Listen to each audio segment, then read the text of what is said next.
Radio Play Comics is meant to adapt the stories, mostly, of great unadapted, old and forgotten comics from the past. I use voice acting and narration to abridge the work as much as possible without lessening its impact, and to bring these stories to life the best way I can. Please enjoy. Hi, I'm Nick, and welcome to the Fusion Space for Radio Play Comics Before Watchmen, Comedian. Before Watchmen was a series of prequel comics to the original Watchmen, further developing its characters and revealing a bit more of the world's history, and their own. Nothing here is meant to change or break the canon set by Watchmen, only to fill in some of the many blank spots in ways that feel congruous with the main book. There is no overarching narrative, and the books only tie into each other in small ways, so any can be enjoyed on their own. I'll be adapting them all eventually, spaced out with my other long-running series, and in this order most likely, ordered as they begin chronologically. Minutemen tells the story of the origin of superheroes in this world and the first team who operated in the 1940s, their rise and fall, and the secret dark history behind the happy public face of their story. Ozymandias is a chilling portrait of a villain in the making, and his is a series of heartbreaks given to him by the world, hardening his heart while sharpening his mind. It's a grim road he walks, but he is also undoubtedly the most effective hero of his time. Comedians is another walk into darkness as we see him through the 60s, through Vietnam, and through conflicts at home, while Dr. Manhattan's view is of the universe itself and the largest scale as he mucks with quantum physics and time. Night Owl shows his origins and the team of himself and Rorschach in action in their early days, while Rorschach's book focuses on his time alone in the 70s, and one brief window of his life, as does Silk Spectre's but in the 60s and her youth, while Dollar Bill and Moloch both tell their life stories. So you can see there's a wide range of styles of story being told, and in a great variety of ways. The comedian is, without a doubt, the darkest and most complex character, morally speaking, in the entire world of Watchmen. Oh sure, Adrian has the one big bad thing he does, but outside of that, his own heroism is unparalleled. While the life and career of Edward Blake is filled with acts of questionable morality and outright evil. Yet he is the one and only human superhero allowed to continue his work in public after the Keene Act bans vigilantes, solely because he works for the US military, and those in seats of proper authority. Whatever good he may have done stopping criminals and serving American ideals must be balanced against his own lack of moral scrutiny regarding his own actions in service of those ideals. In this way, the comedian has chosen to be a reflection of the society that created him, and in this story in particular he will come to symbolize America in the Vietnam War, and the war to those protesting at home. But we will also examine his character. We'll see Edward through a tumultuous time in his life, focusing mostly on the 60s and various conflicts at home and abroad, and his personal relationships in that time, all trying to paint a picture of the man and how he lived from an outsider's perspective. Brian Azzarello has chosen to present this story without much internal narration, without Eddie explaining himself to us in his own words, so to speak, and so we are left to judge him solely on his actions and his words to others. And while we are invited to make those judgments, we are also invited to get to know the person we're judging, and I find it fitting this book feels the most distant to us as an audience, as the comedian was the one character we only get to know after his death in the main book, through limited flashbacks and the perspectives of others. And so also his story is colored with the fact that we enter into it already knowing his final fate, and so our judgment is not of what ought to happen to him, but how much did he deserve it. One more thing. Brian Azzarello has incorporated a lot of real-world history into this story, far more than any of the other books, to the extent that this is sort of like a darker version of Forrest Gump, with as many historical events as the comedian either witnesses or is involved in. I've explained the historical context and the references that I feel are needed to fully get the story in the margins where it's relevant, for anyone who might not get the clues woven into the story and art. And sorry if I missed any of the references. I don't often do this, but this story is rather adult in tone and content, and I would like to give a warning to any younger viewers that there will be coarse language and disturbing violence, on the level of an R-rated 80s action film such as Predator or RoboCop, and it's just a bit beyond what I normally present here. Just so the superhero fans are prepared, who may not have seen any of my episodes for mature readers. Now then, let's begin.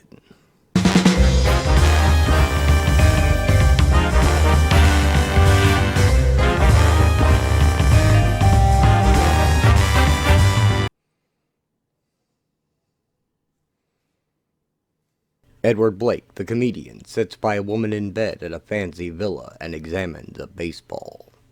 Well,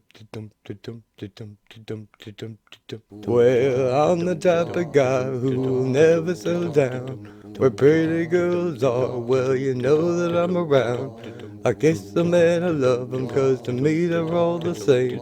I hug them and I squeeze them, and they don't even know my name. They call me the Wanderer, yeah, the Wanderer. I roam around, around, around, around, around. Smile. Four men are playing football on a lawn. Jack! Edward Blake intercepts a pass and starts to run. Shit! You're not getting by me, Eddie. No. John F. Kennedy tackles him about the waist and brings Eddie down. Jesus, Jack. Thought we were playing touch. Well, Teddy, sometimes in life, a man has to push. You okay, Eddie? Me? What about you? Taking out the president. That's all I need on my resume. Yeah? Where would that rank? The top, I'd bet. Wanna? Say $10? Robert Kennedy gives Eddie a hand up. Careful there, Teddy. This fella, he has a nefarious past. Don't you know it? Seeing Jackie Onassis smoking on the porch, Eddie heads inside. Taking a break, Eddie? Oh, hi, Jackie. Yeah, I needed a drink. Your boys, they play hard. Funny you should say that. Well, I'm a funny guy. And they do play hard, which is what I'd like to discuss, if you don't mind. Sure. Eddie mimes, pointing guns at her. Shoot. Huh. You are a funny guy. Well, baby, looks ain't everything. He lights her cigarette. No one knows that more than I do. And by the way, baby isn't something you should call the wife of a man you love. Hey, I didn't mean... Any disrespect? Exactly. I wish you did. I think I'd like to be honestly disrespected. Well, I'm not going to do that. Jackie pours them each a drink. No, I'm not. Because... You love... Respect him. Honestly. Really? You never struck me as an idealist, Eddie. I don't think Jack believes that either. Idealist? Hell no. You're a crime fighter, right? Bobby fancies himself one, too. He is. Way more effective than me. I'm a face. He's... A pretty face. Just like Jack. And you might not admit that you love... Respect them. But I know they do love you. My boys, as you called them. They're open about their loves. Take that drug-addled peroxide whore, for instance. You lost me. And a liar doesn't win points. Give me a taste of the respect you have for my husband. You know, she's cavorting with a gangster now. Giancana. Is that his name? I don't pay attention. He's a criminal, isn't he, crime fighter? Hell yes, he is. And that blonde bitch, drugged out of her mind. Do you know what her tongue is like? It's loose, isn't it? Eddie takes a puff on his cigar, deep in thought. I understand you're not an idealist. But I think you know what has to be done, Eddie.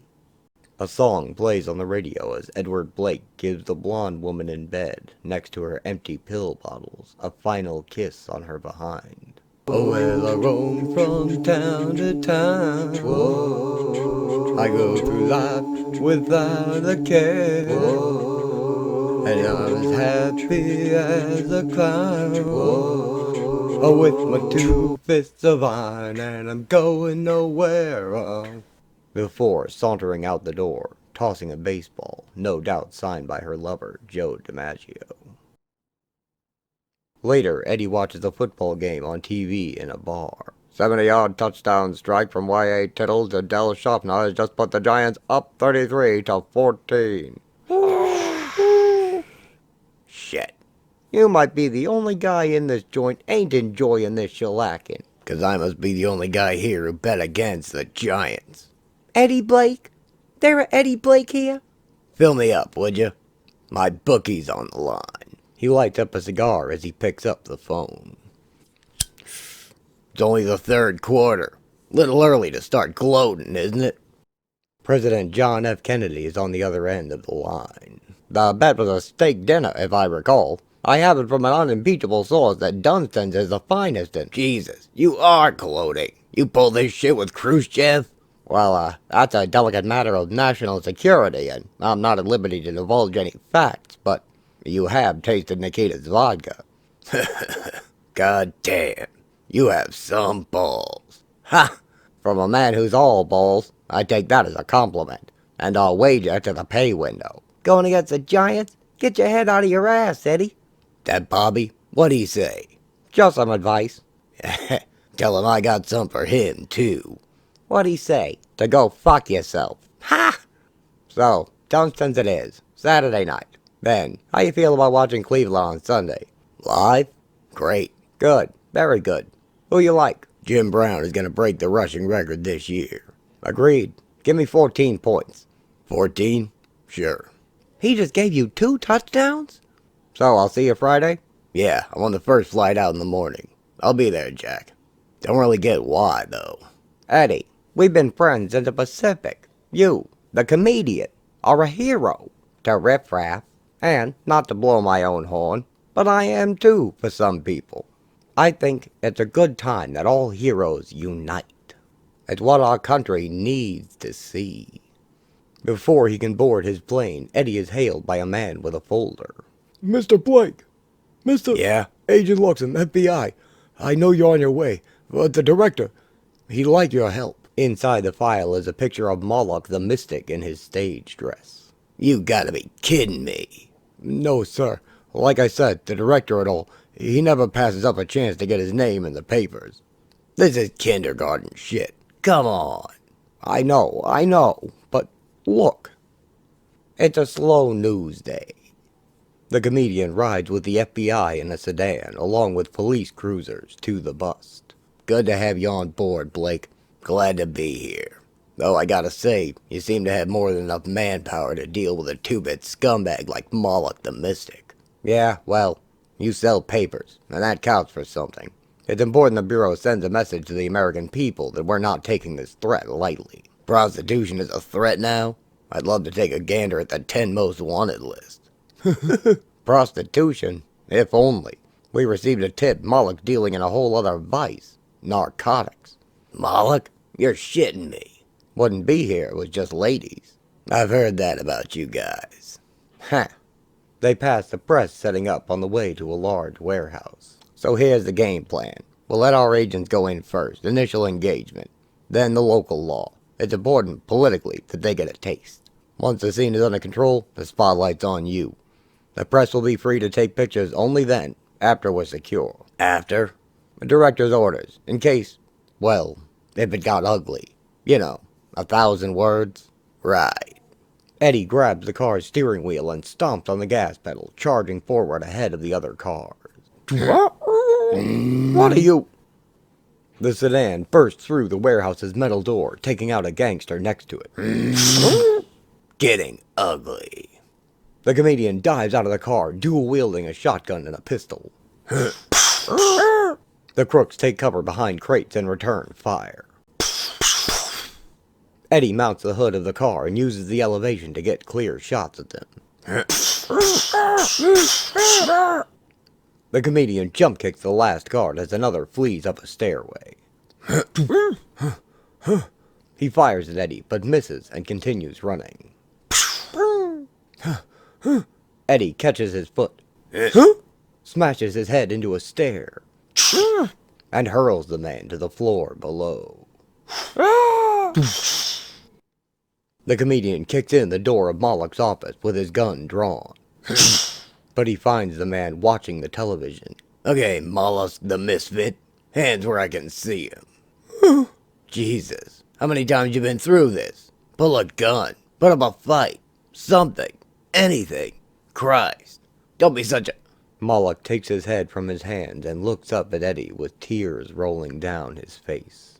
Moloch, what the... He's been shot. Who? An attempt on the life of President Kennedy. No.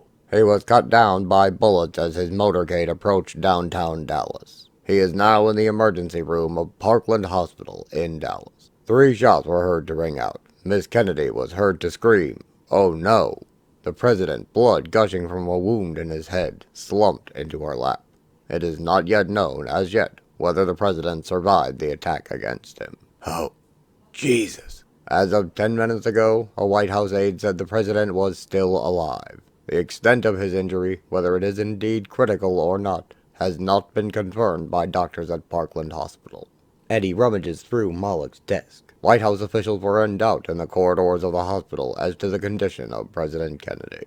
Got any booze in this place? Top drawer. Pints of blood had been rushed into the room for transfusion purposes, and 2 priests were... Where? We had just learned that Father Huber, one of the 2 priests, called... Where?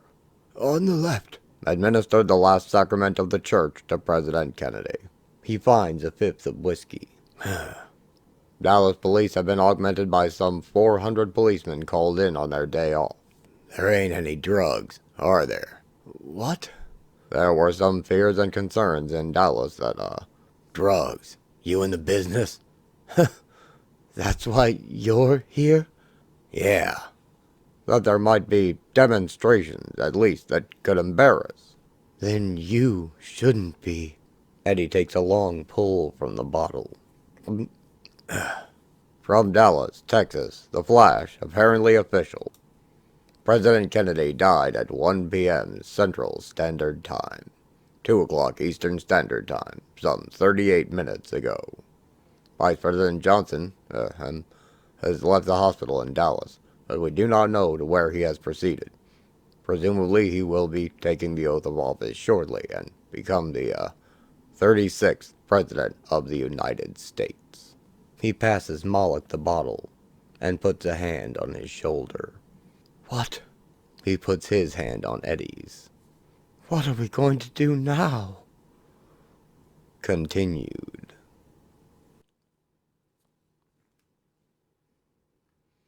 Edward Blake goes to see a boxing match at the Miami Convention Center in 1964 with his friend Robert Kennedy. So how goes the war on crime? Seriously? The American people may say they support it, but their actions speak louder than bombs. What I tell... In the ring, Muhammad Ali lands a clean straight on Sonny Liston. I'm right about Hoffa, Eddie. The sheriffs are criminals. And the criminals are sheriffs, Bobby. And dodges his counterattack. You're right about Hoover. Right, wrong. Americans don't care. It's all about comfort. Fight it, they'll fight back. Provide it, they'll go all double-jointed and lick your nuts while you screw them. Your war is unwinnable. That's why I'm throwing in the towel. You're quitting? Attorney General for the general election. President? Bobby claps as Ali scores a knockdown on Liston and begins celebrating in the ring. Yeah! 1. Get up, you bum! 3. Now, baby steps. Senator first. Bobby, you know I'll be with you every one of those steps. There's unfinished business. Jack was a great man. My brother was. You're right. There is still business to be done. So you're gonna hit the campaign trail? Not till September. 6 weeks before the election. I don't need to be painted in the shit that comes with a long campaign. Speaking of...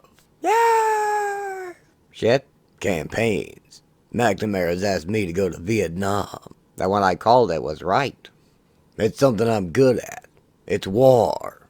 I'm not so sure. As a man who just thought he was fighting one, my advice is to stay out of it. Advice? That's what I'd be. An advisor. It kills me that's what we're calling people in your line of work now. The new heavyweight champion of the world. Bobby, there's nobody but me in my line of work. The crowd cheers when Ali's hand is raised.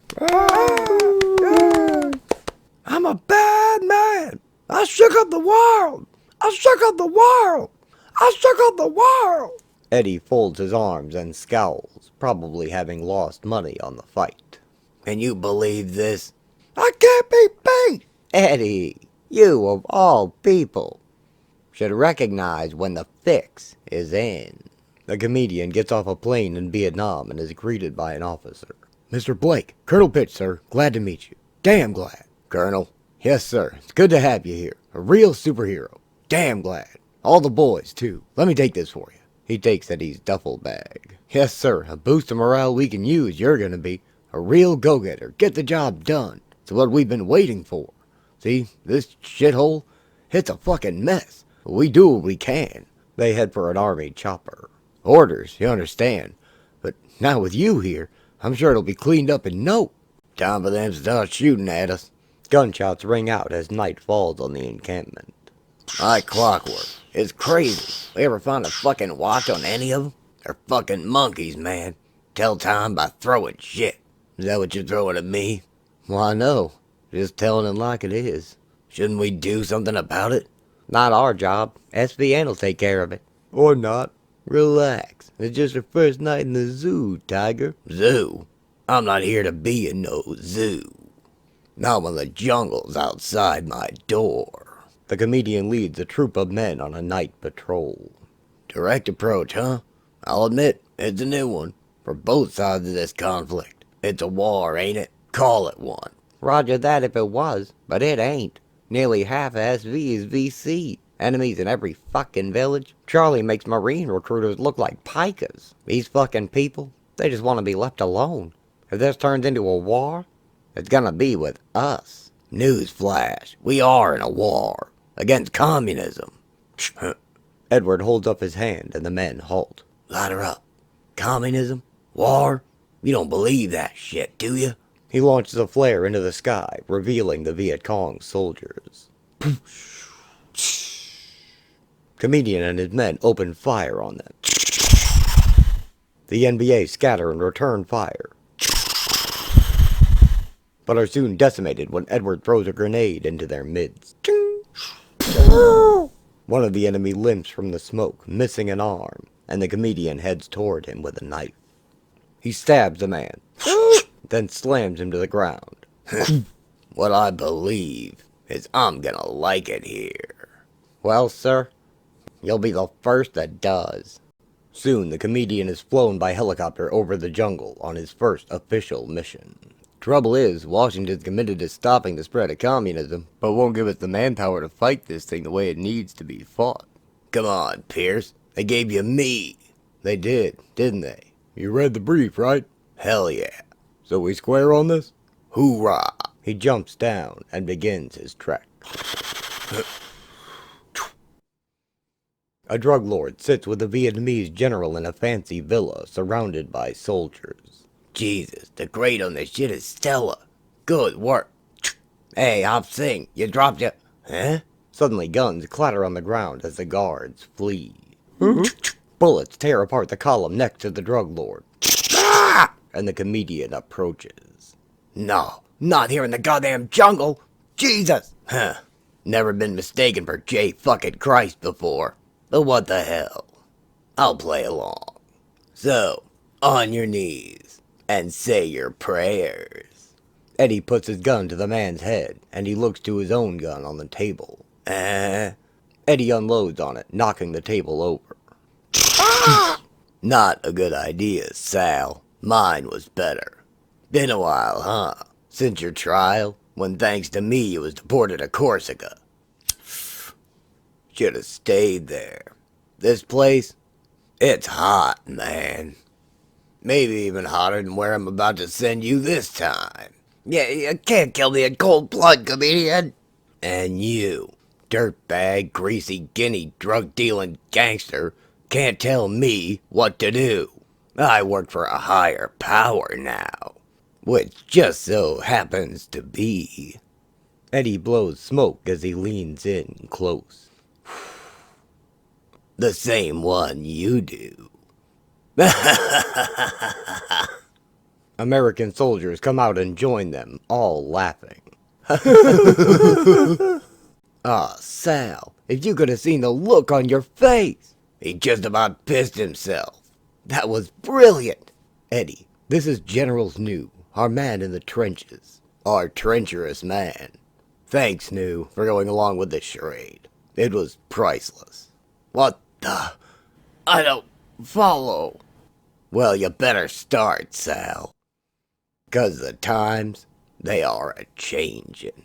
An airplane lands outside the villa. Absolutely, we got no funding. Your mission is to stop the spread of communism. Here's a roll of duct tape. Fuck you. So the president has no clue what you've done with that roll? Look, I don't want to say it's the U.S.'s fault. I will, but it's worse now than when we arrived. The Vietnamese here are not fighting the same war we are. And that's a problem. If we're gonna win this, we ain't gonna do it alone. We need the natives on our side.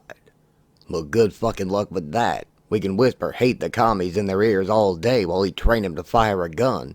But without fucking bullets, it's bullshit. You live in a mud hut, even you recognize that. So we fund a war that's not happening by selling drugs. Sal directs his men to load the plane with crates and barrels. Our airline, you have one? We got a lot of shit. Flies it to Corsica, then it's off to Lansky in the States, and to the streets, and the taxpayers have no idea they're funding the war effort. Trouble is, Americans ain't doing enough drugs. We gotta fix that. Jesus Christ, we've been attacked. What? Out in fucking international waters. Our destroyers. Torpedoes. You gotta be kidding me. How many we lose? None. But still, the balls on these guys. Idiots. Just put them right in our hands. No, they didn't. The NVC gunboats had fired them, sure. But the president's response is no response. Christ, you know what the hell we're doing here? It's the opening we needed. They attacked us. It's fucking shit to get off the pot time. The Pol Pot time. Har har. You think this is funny? Absolutely not. The comedian heads out the door while readying his weapon. It's time to shit. My fellow Americans, as President and Commander-in-Chief, it is my duty to the American people. 2 gunboats fire torpedoes at a U.S. battleship. The initial attack on the destroyer Maddox on August 2nd was repeated today by a number of hostile vessels attacking 2 U.S. destroyers. Order the military forces of the United States to take action in reply. 2 fighter jets launched from its deck in response. Redoubled by this outrage. Air action is now in execution against gunboats and certain supporting facilities in North Vietnam which have been used in these hostile operations. The jets drop napalm over the jungle.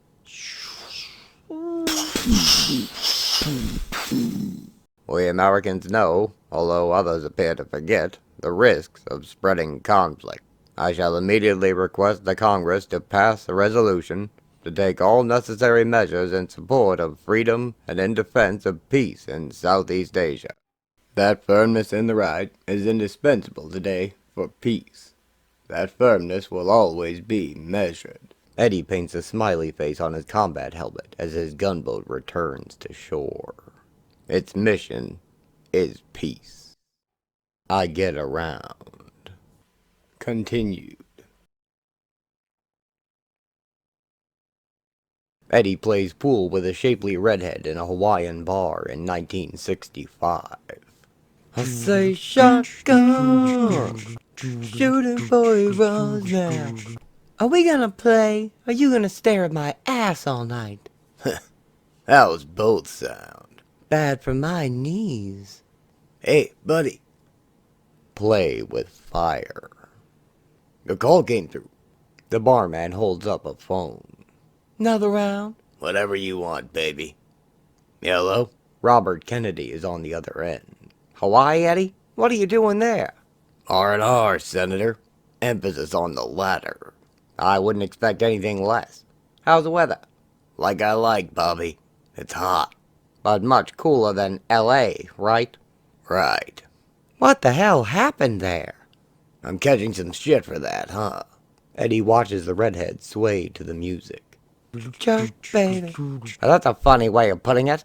Well, things got out of hand. Jerk now. Jesus, Eddie, it's too early with the jokes. What happened? Or too late for me, Bobby. Seems you already heard. I guess I'd like to hear it from the horse's ass. Whoa, we're friends, ain't we? Come on, I wouldn't be returning this call if we weren't. Or dare to call me a horse's ass? Yes, or that. So what made you? What made me? The comedian gets off his plane home to America and is greeted by a crowd of protesters. No more! No more! Get out of Vietnam! Okay, I'm out. Nobody wants you there. Do I have any say in where I want to be? A young dark-haired woman in yellow and black catches his eye. There was a girl. She reminded me of somebody. What do you mean, Eddie? I mean, she was a girl I'd like to know. Is that in Vietnam? Fighting an unjust war? Right about now, I think I should get back. When you do, will you give this to the Vietnamese people for me? So they know all Americans aren't like you? She hands him a flower. Look, kid, it's complicated. Maybe when you get older, you'll realize. Suddenly a tomato splatters against the back of her head. Huh? Eddie flinches as she ducks, grabbing her head. As she screams, the red on her head and hands reminds him of blood. Distracted, he drops her flower as he reaches out to her. But she shrinks away in fear. Pro-war protesters have arrived to attack the hippies, and more tomatoes soon follow. Get out of the way of a super patriot, you commie bitch! The two crowds rush into each other and begin to fight. Swear on my mother's grave, Bobby. All I've been through, done. I've never in my life wanted to kill anybody more than at that moment. That innocent girl. All I could see was red. Then I saw the white, and the blue, and the pinko. I let the army lead me away. Fuck it, huh? I was on leave. But you couldn't leave it alone? Later, Eddie gets a shoe shine in a bar. I was pissed that I did, I guess. Like, I wasn't true to myself. Whenever that happens, it eats at me for days. I'll have a couple of drinks, mull it over, play out different outcomes. What if I, should I have? But it always comes out to me not being me. And I didn't get where I am, being that way, or being put in situations not to be me. I know that. As Attorney General, I sent you a Christmas card. Quiet, Senator. We have no idea how secure this line is. He notices a shoe shiner watching the television. When I saw the riots on TV, I figured, shit, look at this. They were begging for me.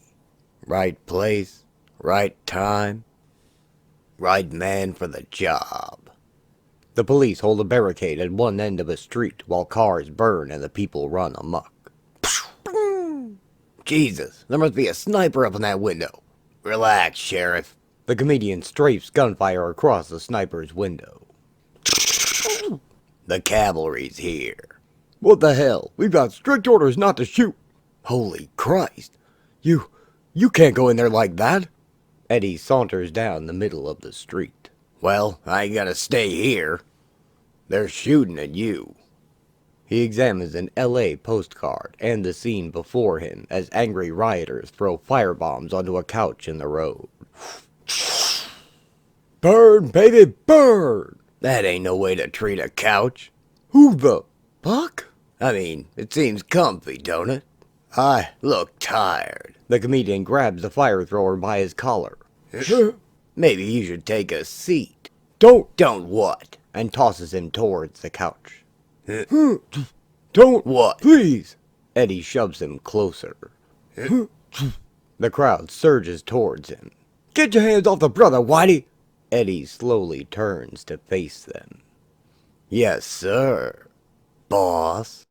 He has covered his entire face with yellow paint and a happy face symbol. Eddie, you crossed the line. Don't you get it, Bobby? There's no such thing as crossing a line. Because there is no line. Some of the crowd laugh. What is wrong with you? Me? Well, if that ain't the pot calling the kettle. Eddie is cut off by a brick to the face. We supposed to laugh? You think all black people are Sammy Davis Jr.? Sammy's black? Huh. Thought he was a Jew. And yeah, you should laugh. I mean, it's a riot. This ain't no riot. It's your own hate reflected back on you. It's a revolution. This ain't going away. I can make it go away. Think so? The world is watching. The comedian takes aim. You know what it's gonna see? Then shoots out the glass window of an appliance store. Exactly what it wants to. The rioters begin looting the store, carrying away boxes. No, don't! You're doing what the man wants! Forget the man. This is all about people getting what they want. Your girl need a diamond ring? Eddie shoots out the window of a jewelry store. Chief, here it comes. The comedian returns to the police. Blake, you mind telling me where you get off? Me? Everywhere. This little stunt of yours has made things worse. For who? He sits on the curb and watches a police dog do his business on the sidewalk. Thanks to me, things are honky-dory. Look at them. The police chief watches as the riot continues. They're acting like monkeys in a zoo. Suddenly, he is hit in the face with dog poo. Huh? Oh my God! Eddie shows him what a monkey really looks like. Ooh, ooh, ooh, ah, ah, ah, ah. You're in trouble. Could be serious. There's grumbling in Congress that maybe you hero types, maybe you don't respect the law. Don't throw me in with the rest of the tights. I got zero respect for them. But you do respect the law. Bobby, Chief Parker wants an apology for what you did to him. you gotta be kidding me. They scraped 34 bodies off the streets of Watts. Maybe a few left by me. It's being called self-defense. And the businesses I shot up? Urban renewal? You threw shit in the chief of police's face. Yeah, a face watching his own city blow up in it. Apologize, Eddie. No. Let me tell you something, Bobby.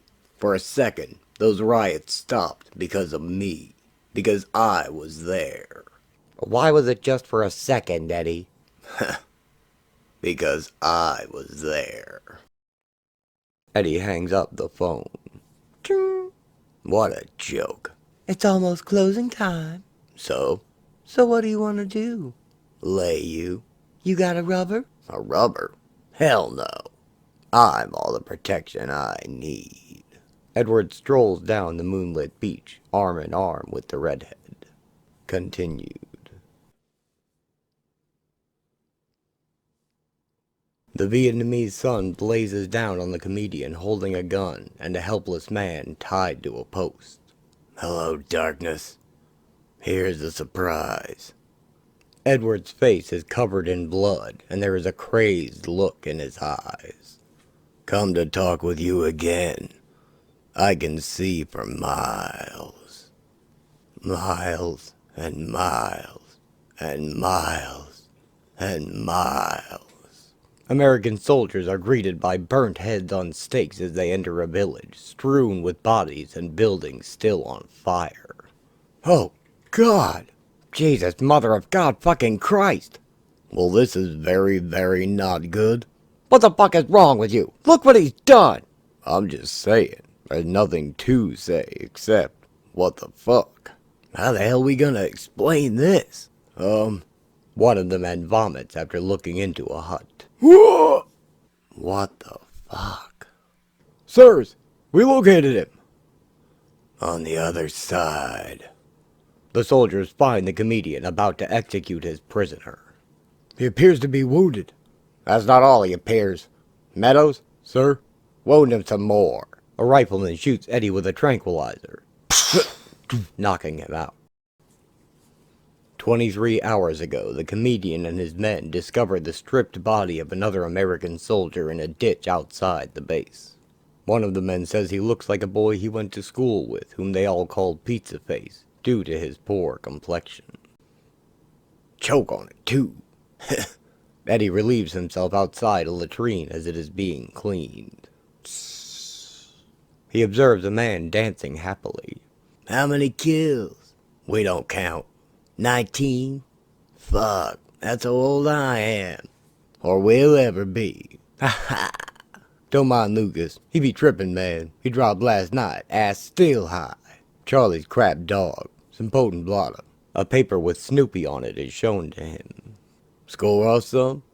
You do this? I have. Yeah? Inside, Eddie hangs out with two small Vietnamese boys, one playfully wearing his helmet. What's this on your boots, Mr. Eddie?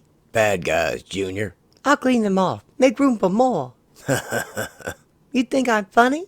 I don't think anything ain't, little man. Good morning, Blake. Except these guys. Two officers approach them. We get a debriefing today? We'd like one. What makes you think today you get something you like?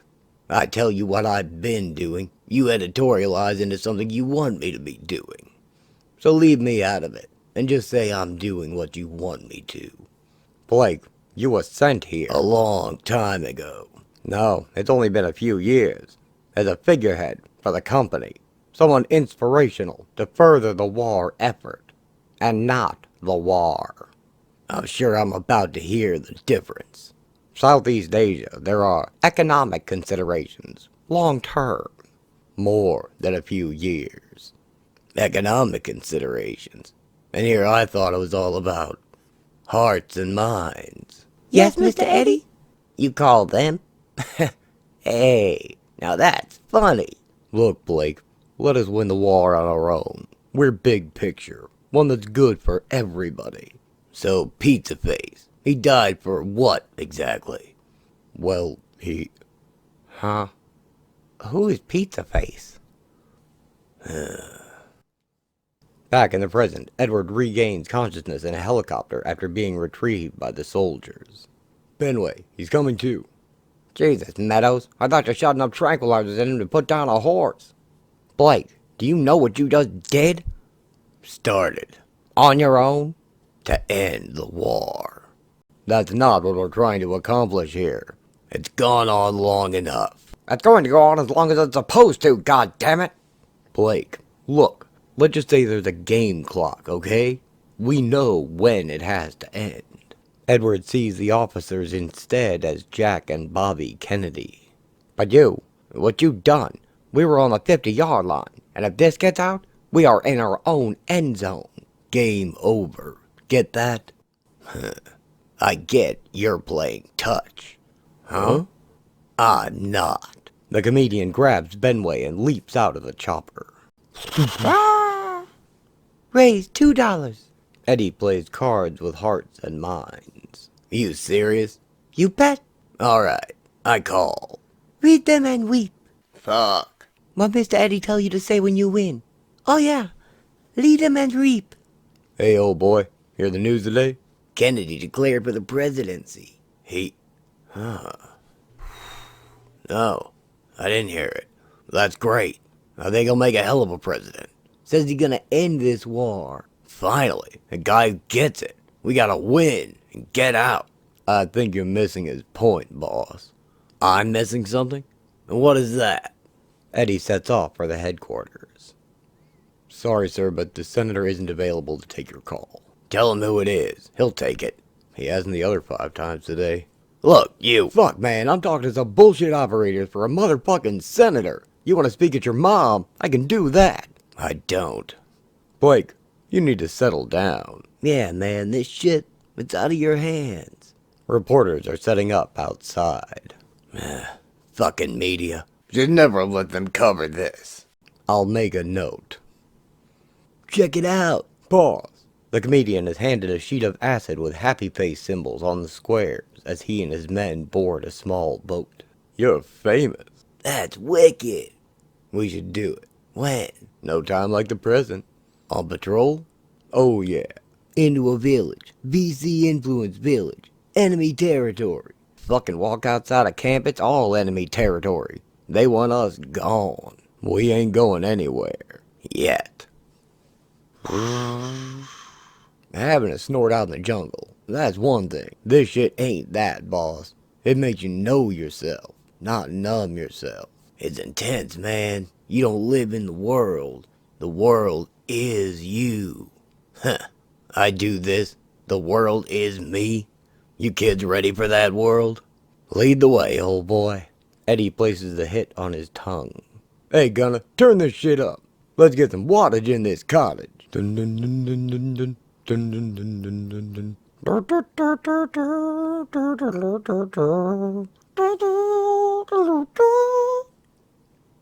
Reek, of purity, cancer grows. The comedian and Benway hit the jungle, the trees somewhat breaking their fall. Stand trial without speaking. His happy face helmet lies on the ground. After getting off the boat, Edward Blake walks through the jungle to a small village, his soldiers behind him. No maze to unwind, all the while.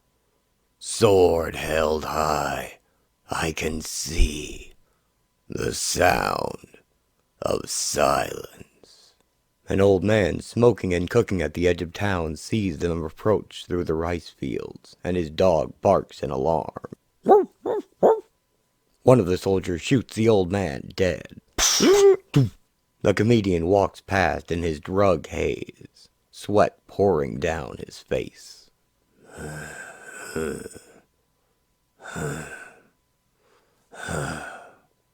Conquistador. Continued. Benway limps to a tree and sits down, clutching his ankle. You're broken, Benway. You're lucky I'm not dead. Am I? Kicks. If you kill me... You died from the fall. Eddie picks up his helmet. I stood and lost my balance. Might have something to do with being shot with a tranquilizer. You're a maniac. So what? Understand, I got friends in high places. The chopper circles overhead. No place for him to touch down, though. Need a clearing. So what do we do? What we, white man? I walk. Don't leave me here, please. Blake! Edward reaches out to Benway.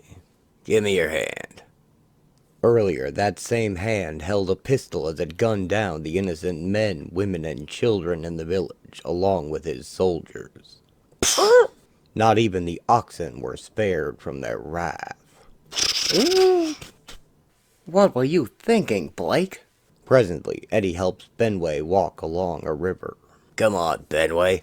You gotta admit, free-falling was a rush. That's not what I'm talking about. I know. You mean the village. You're looking for a confession. What I'm looking for is an explanation. A way to get us out of this. That's what I was doing. Getting us out of this. Like I'm doing right now.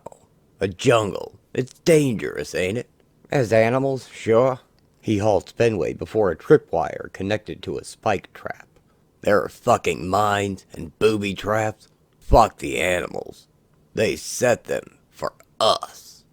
We have rules of engagement, Blake. And they had none.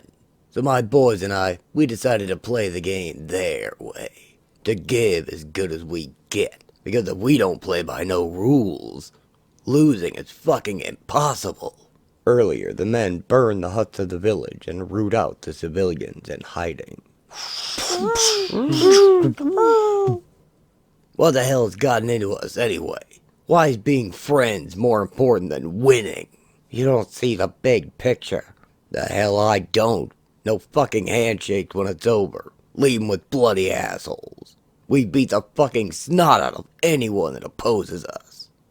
We should be making everyone scared shitless to be our enemy. Hell, we eat their babies if we need a snack. Some of the women run for their lives, holding their babies, but none are spared.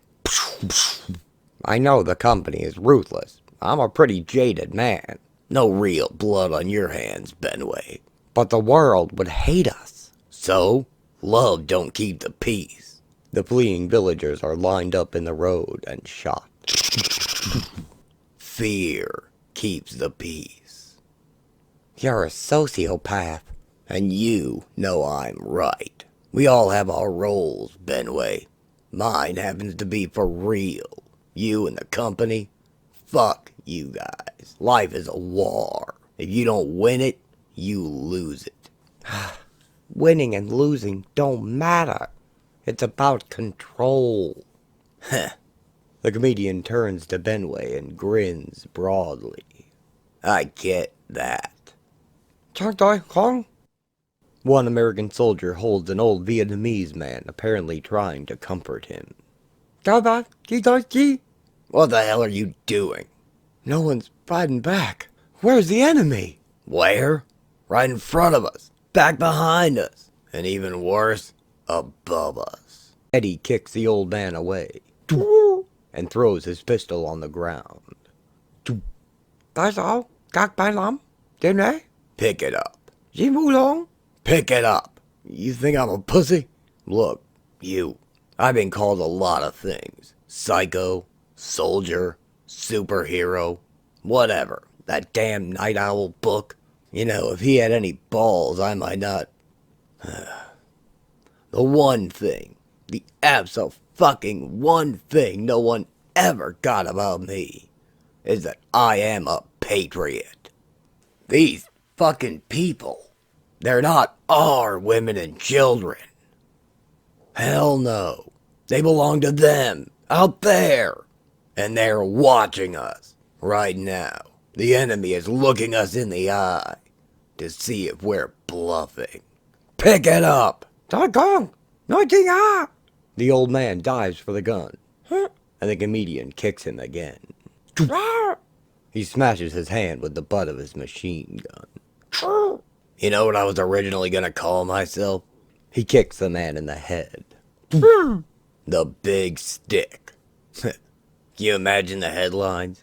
The commies get a taste of the Big Stick. Crime gets the Big Stick in the end. Edward presses his boot into the man's face. That's funny. It wasn't meant to be.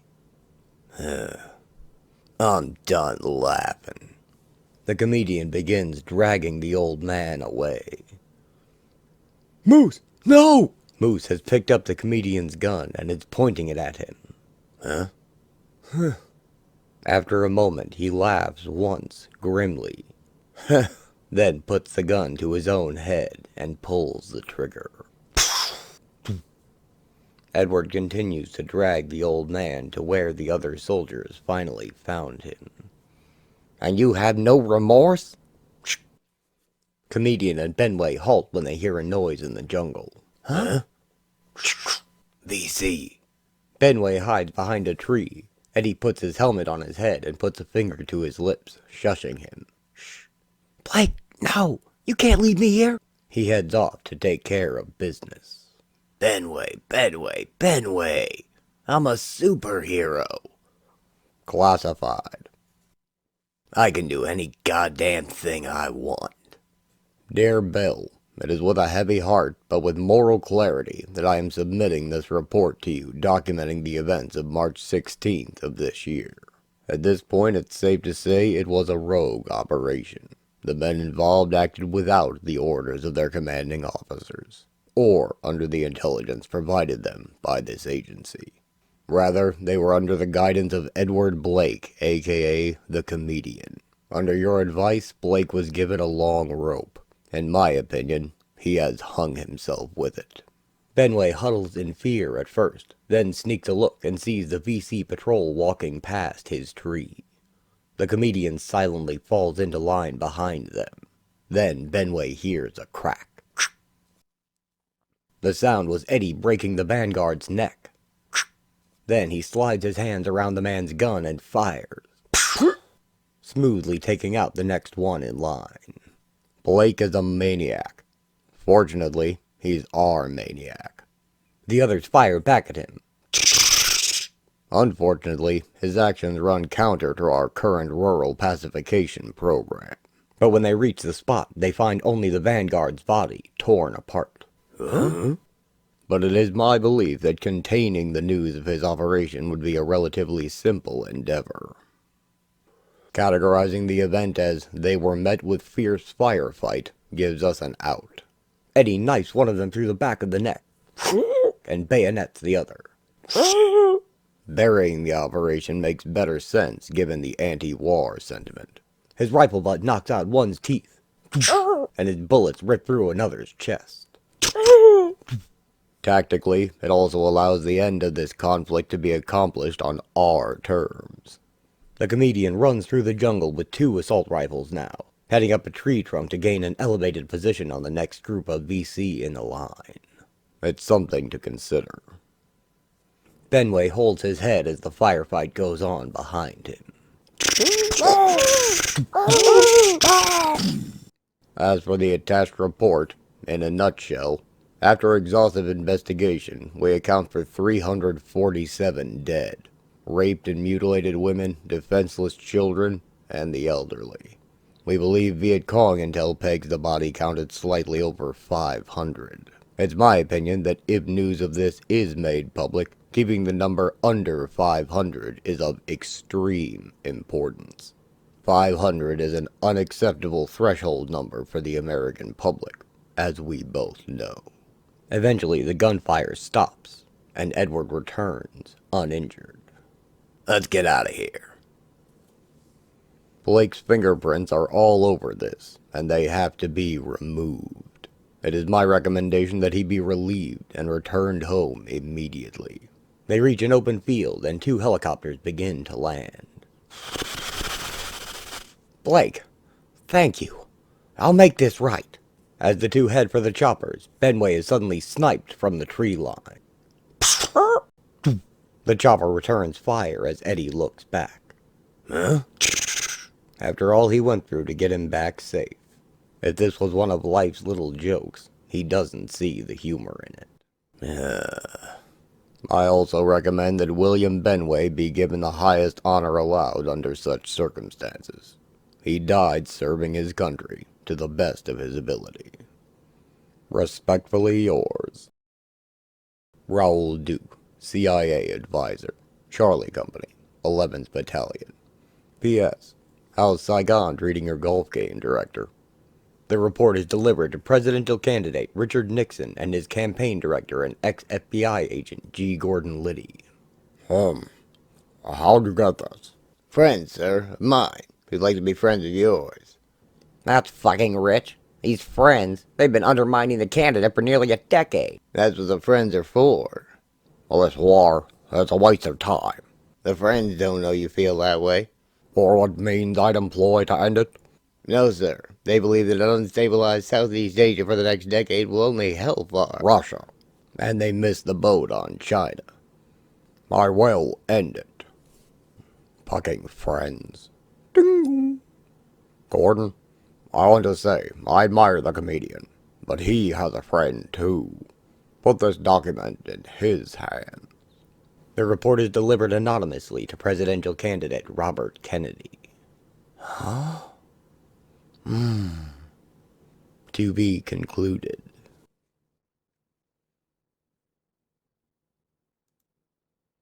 As Bobby Kennedy is walked through a kitchen at an event, a young Palestinian man fires several shots at him. And his bodyguard, Edward Blake, pushes Bobby to the floor and draws his own revolver. Discharged? No, that's not quite right. You'd have to be active military to be. You're just being relieved of your duties. Eddie lights a cigar as he is debriefed by an officer. What duties? The ones you were sent here for. Poster boy. Inspirational figure. Same difference. You're afraid of what I inspire. Concerned what you may inspire. So why hamstring me? Let us win this war. Huh? Oh, God, you misunderstand. We're concerned about your actions inspiring the enemy. After what you did here, it's better for everyone, you included, if we send you home. Amid broken glass on a floor lies a revolver in a man's hand, stabbed through with a knife. Don't kill me. Kill? Fuck. Try and kill me. That's what you're supposed to do. Go for it. The comedian rests on his new field of battle, a bar called the Rat's Nest. The bodies of criminals wearing rat masks lie all around him in the destruction. I can't. 2 shadows approach the window outside. What? You got another fucking hand? So... Night Owl and Rorschach burst through the window. 80s. Door was open, you morons. Blake, I mean, comedian. I thought you were in Vietnam. Heart's there. So is mine's. I'm here. Doing the job that you pretend to do. Eddie kicks the stabbed man in the face. Pretending? We've been tracking the Rat Pack for weeks. Why? What the fuck were you waiting for? He pulls the knife out. And by pretending, I mean you, Hootie, too. Dressing up like somebody you wish you were, so you don't have to answer the question, who am I? That suit? Don't hide what's underneath. You don't have the stomach for this business. What do you see when you look at me? Besides ketchup on your jacket? The comedian flicks Rorschach's chin with the knife. Ching. Our future. Eddie walks out on them, puffing his cigar. I didn't mean that as a compliment. Bobby Kennedy sends a letter to Eddie's hotel saying he will be late in meeting him and thanking him for coming to the West Coast. Meanwhile, he kills some time at a nightclub and is met there by G. Gordon Liddy. Well, well, look who it is. Long time no see. Can I buy you a drink, Eddie? Have a couple words? Sure, Gordy. And how about these? Fuck off. Come on, you can't still be holding a grudge over something that you can't prove. Can't I? Eddie, I haven't been with the Bureau since '62. Even if the director was behind President Kennedy. Don't fucking say it. The man was my friend. Yeah, well, friends, they come and they go. Case in point, there's going to be an attempt on Senator Kennedy's life tomorrow night. What? It's all in here. He hands Edward a folder. I've kept some friends in the Bureau, and this isn't a chance encounter. I knew you were going to be here. What's the Bureau doing about this? Jack shit. Sorry, poor choice of words. None of this is confirmed, but I believe the director is going to let this go down. Whether it's successful or not, afterwards they'll do everything they can to pin it on the company. There's a power struggle between the two that's just as deep as ours with the Soviets. Hell, the company has better relations with the KGB than it does with the Bureau. Nixon. Why does he care? Because he's not a creep. He just looks like one. Despite their differences, which are slight, other than one. Actually, he doesn't want to see Kennedy dead. They both have families. That goes a long way. And? If Robert Kennedy were to be assassinated, it would galvanize the anti-war movement. We can't have that. Those are my words. And this is yours. Do what you want with it, but don't forget who gave it to you. The two men shake hands. Gordy, what's that one difference you alluded to? Kennedy, Nixon, they're playing to their bases. Both mean to end Vietnam. Nixon means to win it. He doesn't think there'll be any peace if we show weakness. He's prepared to bring in the big gun. Something just struck me, Gordy. In the right light, you could be mistaken for me. Well, the light is rarely right, but when it is, advantage goes to the shadows. Until tomorrow, then, your friend, Bobby. P.S.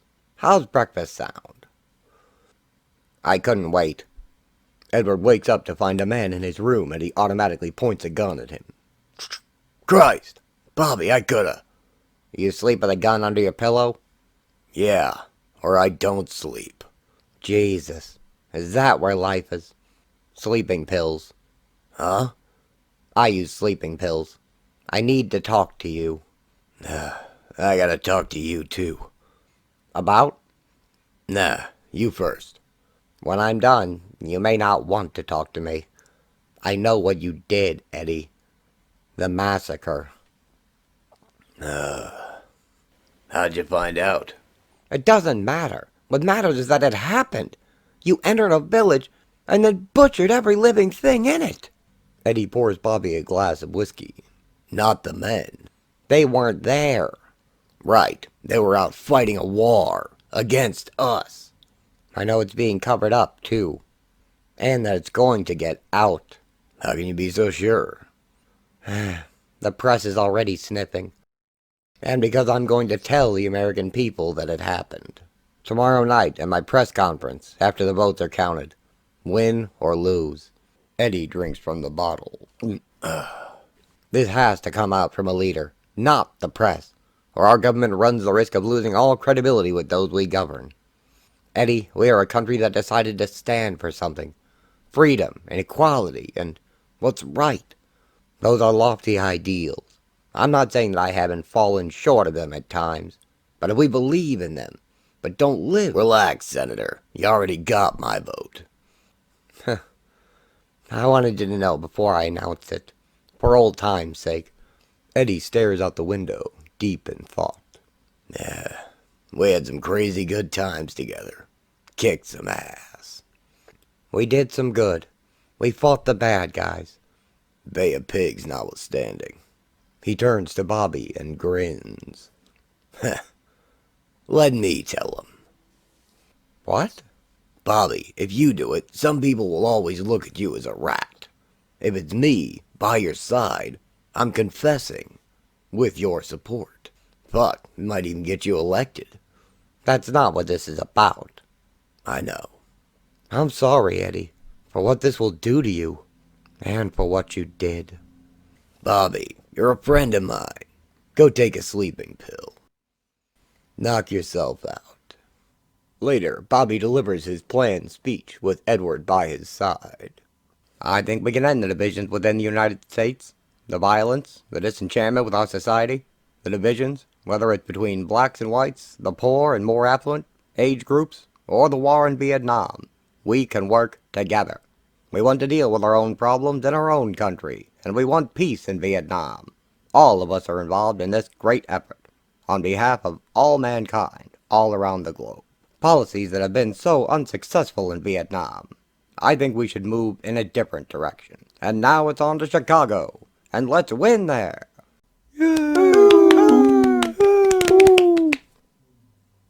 RFK! RFK! RFK! That went good, huh? You had him in the palm of your hand. You're a regular politician. I've been at it a while, and it helps when you actually believe what you're saying. The comedian walks Bobby through the cheering crowd to the room's exit. I want to thank you for what you're about to do, Eddie. Come on, Bobby. I'm behind you. That means something. Like a couple years in Leavenworth from me. My reputation, on the other hand. I'll do what I can. It won't be much. I know. They reach the kitchen. Last night, you said you wanted to talk to me, too. About what? The CIA has some brainwashed patsy gonna try and assassinate you tonight. Bobby turns as he opens the door. What? Relax. The crowd panics as a gun is drawn. Ooh. Eddie pushes Bobby to the floor as the shots ring out. Later, Eddie rushes into the alley behind the building. He drops a revolver into a garbage truck and quickly walks to his car. He gives a regretful look behind him before he gets in, moving the key to the ignition. Back in the kitchen, Edward Blake cradles his friend Bobby in one arm as he puts his revolver to his head. I got you. The comedian starts his car, and the Wanderer plays on the radio as he smacks his head into the steering wheel over and over. Well, I'm the type of guy who'll never settle down. Where pretty girls are, well, you know that I'm around. I kiss them and I love them, 'cause to me they're all the same. I hug them and I squeeze them, and they don't even know my name. They call me the Wanderer, yeah, the Wanderer. I roam around, around, around, around, around. A deep sadness settles into Eddie's eyes over what he has done, as the song continues to play. Oh, well, I roam from town to town. Whoa. I go through life without a care. Whoa. And I'm as happy as a clown. Whoa. Oh, with my 2 fists of iron, and I'm going nowhere. On his happy face badge is a drop of blood, slowly trickling down it. End.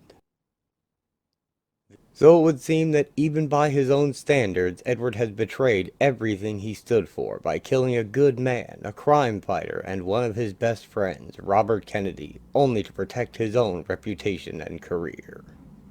It caps off a string of his involvement in historical events, always pushing for what he thought was best, but it might have only pushed the world further along on a course to nuclear war. However, he wasn't all bad, and I'd like to include his appearance in Silk Spectre's book to round out this narrative, as perhaps the best thing that Edward Blake ever did was to father Laurie, who ends up being instrumental in bringing back Dr. Manhattan and Watchmen, and depending on which future you favor, that act might have just saved the world. See Doomsday Clock for what I mean there. Anyway, Eddie only has this one more important appearance in Before Watchmen, and then his story is complete. Sally Jupiter is worried when Laurie runs off to the West Coast to be her own person and lives with hippies in a commune. She ends up taking drugs at a party with her boyfriend Greg, and Sally gets scared enough to call in help. Hollis tells her not to worry and to let Laurie live her life, but that's not good enough for Sally, so she calls in Eddie for a favor. Eddie kidnaps Greg, blaming him entirely for the event which landed him and Laurie in the hospital, and Greg wakes up in a morgue drawer. The comedian tells him he can go in the drawer right now, or he can go to Vietnam, but his time with Laurie is over. Greg chooses Nam, and Eddie makes him write a letter to Laurie explaining where he has gone and apologizing for hurting her. Greg resists, but really he is given no choice, and he writes the letter.